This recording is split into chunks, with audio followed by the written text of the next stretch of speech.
Hey guys, this should be a super short. If you're ever talking to someone about James 2, okay, and you hear them saying faith without works is dead, okay, here's your rebuttal. Oh, sorry if the rain's super loud. I'm probably actually going to end up deleting this, but if it makes it through the cut, I'll continue. So, if someone tells you that faith without works is dead, right?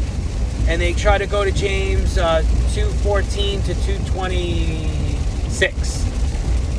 Well, in those passages, guys, don't forget that it says, was Abraham not justified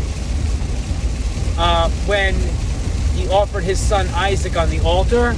And then it says, was Rahab the harlot not justified when she let the spies or sent the spies another way? What's interesting is, when talking about the justification of Rahab and Abraham, which in Hebrews it says they were justified by faith, doesn't mention their works there. What's interesting is, I'd like to know from these people, and you should want to know from them, what works do you do that justify you before God? We know what works you're trying to say justified Abraham and Rahab, because it specifically states it in the Bible, in James chapter 2. So let me know. You're telling me faith without works is dead, meaning I have a dead, unsaving faith. I'd like to know from you, what works do you have that justify you before God? Because Romans 4:3 clearly states, if Abraham were justified by works, he would have whereof to glory, but not before God.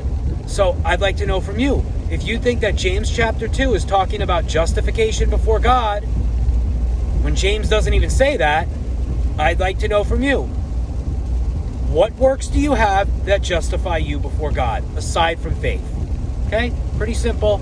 I think you'll get them dead to rights in their tracks. I've had people make up stuff and say, my church attendance, the fact that I gave up this sin, it's just laughable. It's laughable. So you're saved by not sinning, but yet you still sin anyway. You know, you stop doing one sin, but you do other sins. So was Rahab justified by not sinning, or was she a harlot justified by lying to spies? So you really can't, they can't go there. They can't even go there. You'll find out they have no leg to stand on, and you'll crush your enemies who come to you with flaming, fiery darts from the devil. God bless you guys. Take care.